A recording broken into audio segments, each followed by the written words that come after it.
आज से तकरीबन 5 साल बाद, यानी कि साल 2029। क्या कुछ याद आया?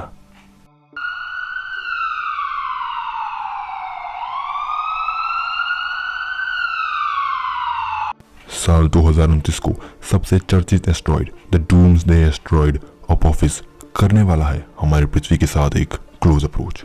उस क्लोज अप्रोच के दौरान पृथ्वी और अपोफिस की दूरी महज 30,000 किलोमीटर होने वाली है, जहां पे अन्य एस्ट्रॉइड की क्लोज अप्रोच के दौरान उनकी दूरी हमारी पृथ्वी से 3 मिलियन किलोमीटर होती है। यहाँ पे अपोफिस की दूरी महज 30,000 है। तो इस एस्ट्रॉइड की चर्चा होना तो लाजमी है। एस्ट्रॉइड अपोफिस को साल 2004 में 3 एस्ट्रोनॉमर रॉय टर्कर, डेविड टॉलन और फेब्रिजो बर्नार्डी ने टिक पिक नेशनल ऑब्जर्वेटरी एरिजोना से डिस्कवर किया था।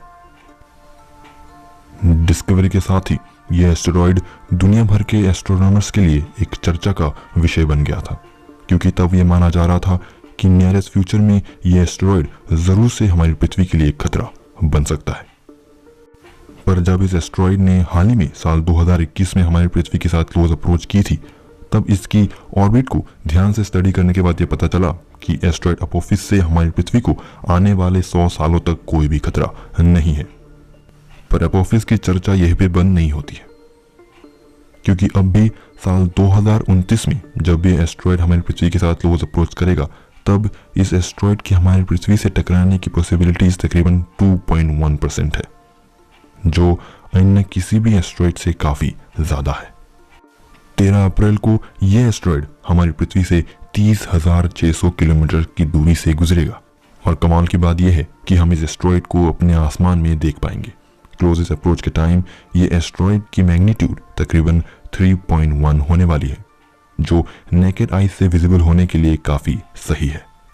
एस्टेरॉयड अपोफिस तकरीबन 1100 फीट बड़ा है, तो इतना बड़ा एस्टेरॉयड कभी हमारी पृथ्वी से टकराता है तो तबाही निश्चित है।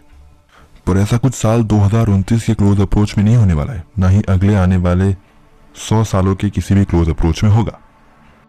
पर इतना विशाल का एस्टेरॉयड हमारी पृथ्वी के इतने करीब से गुजर रहा है, तो नासा इसे खाली हाथ तो नहीं भेजेगी। जरूर से नासा इसके ऊपर एक मिशन भेजने वाली है। उस मिशन का नाम है ओ सीरीज एपेक्स। सुनने में नाम थोड़ा सा जाना पहचाना लग रहा है, क्योंकि ये मिशन ओ सीरीज रेक्स मिशन का एक रीपर्पस मिशन है। तो ओ सीरीज रेक्स वही मिशन है जिसने अपनी हिस्टोरिक लैंडिंग एस्टेरॉयड बेनो पे की थी, और उससे सैंपल्स को साल 2030 में सक्सेसफुली हमारी पृथ्वी में भेजा था। और यह सबसे पहली बार हिस्ट्री में ऐसा हो रहा था कि कोई एस्टेरॉयड का इतना बड़ा सैंपल हमारी पृथ्वी पर वापस आया हो। ओ सीरीज एपेक्स तकरीबन 18 महीनों तक एस्टेरॉयड अपोफिस की परिक्रमा करेगा। इस मिशन के दौरान वो अर्थ ग्रेविटी से एस्टेरॉयड की रोटेशन रेट और उसकी सरफेस प्रॉपर्टीज में क्या क्या चेंजेस आई है, इसके ऊपर रिसर्च करेगा। एस्टेरॉयड बेनो की तरह ये अपोफिस में लैंड तो नहीं करेगा, पर शायद इसकी सैंपल्स को कलेक्ट करने की कोशिश की जा सकती है। तो हमें बेसब्री से इंतजार है साल 2029 का। तो आज के लिए बस इतना ही। आशा करते हैं कि आपको आज की जानकारी पसंद आई होगी। इस वीडियो को अंत तक देखने के लिए आप सबका बहुत बहुत शुक्रिया।